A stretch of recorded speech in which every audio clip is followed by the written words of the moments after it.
Change کر دیا. تو اسی دوران نا اس وقت میری والدہ حیات تھی, اللہ ان کے درجات بلند فرمائے, تو بڑی دعا کر رہی تھی. میں ایک ہی بیٹا ہوں, تو آگے سرکار کی آڈیو میں ایک فکرہ آیا کہ اگر اچھا استاد مل جائے تو ماں کو نہ چھوڑ دینا, ماں کی دعا سے ہی تو اچھا استاد ملتا.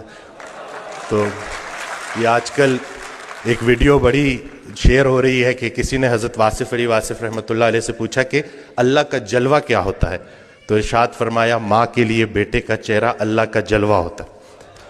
والدہ کافی علیل تھی, کافی بیمار تھی, تو میں جب آیا تو کافی لاغر تھی. انہوں نے میری آواز سنی تو اٹھ کھڑی ہوئی. تو میں نے اپنی نگاہوں سے دیکھا ہے کہ بیٹے کا چہرہ ماں کے لیے اللہ کا جلوہ ہوتا ہے. ایک اور جگہ ارشاد فرماتے ہیں جب عام الفاظ خاص معنی دینا شروع کر دے سمجھو اللہ کا جلوہ عطا ہو گیا. تو یہ جتنی بھی ہمارے یہ جو سرکار کی آڈیوز ہیں یہ ہمیں گائیڈ کرتی رہتی ہیں.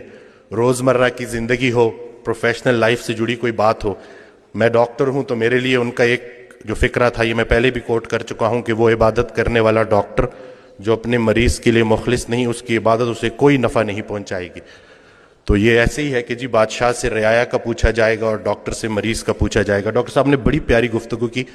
میرے لیے سرکار کا یہ ایک فکرہ مجھے پر امید کر دیتا ہے کہ جتنے بھی عظیم کام ہیں وہ غیر عظیم زمانوں میں ہوتے ہیں. ایک دیا کافی ہوتا ہے اندھیرے مٹانے کے لیے.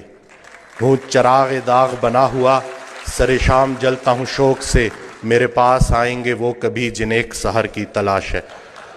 تو ہر وہ محبت جو آپ کو اللہ کے قریب کر دے وہ اللہ کے راستے کی محبت ہے, اور وہ اس میں کوئی شرک نہیں ہے. انسان کی تمنا ہے تو شرک ہے, رحمان کی تمنا ہے تو عین ایمان ہے. اور یہ حضرت واصف علی واصف رحمۃ اللہ کے جو آڈیوز ہیں نا وہ آپ کو اپنی ذات کے ساتھ مخلص کر دیتے ہیں. رسول اللہ صلی اللہ علیہ وسلم کی حدیث ہے کہ جس نے اپنے آپ کو پہچان لیا اس نے اپنے رب کو پہچان لیا. تو اپنے آپ کو پہچاننے کے لیے, اپنے ذات کے ساتھ مخلص ہونے کے لیے استاد کا ہونا بہت ضروری ہے. یقین جانے کہ ہماری پریشانیاں ہماری غلط فہمیاں ہیں, کوئی تو ہو جو ہماری غلط فہمیاں دور کرے. خیال بدل جائے تو منظر بدل جاتا ہے. ویسے صاحب کا ایک بڑا پیارا فکرہ ہے کہ جس کا جو خیال ہے اس کا وہی حال ہے. خیال اچھا ہے تو حال بھی اچھا ہے, اور اللہ کی نعمتوں میں سب سے بڑی نعمت حسن خیال ہے. یہ اس دن بھی میں ڈیٹیل میں نہیں جاؤں گا, پیشنٹس ہوتے ہیں, لیکن میں ان سے اجازت لیتا ہوں کہ ان کا یہ جو آپ بیتی ہے وہ میں لوگوں سے شیئر کروں تاکہ لوگوں میں امید بڑھے. ایک خاتون میرے پاس آئیں, کچھ ان کے ساتھ بڑی زیادتیاں ہو گئی تھیں اور وہ دل میں نفرت لیے بیٹھی تھیں, اور جس کے لیے نفرت لیے بیٹھی تھی وہ فوت ہو چکا تھا.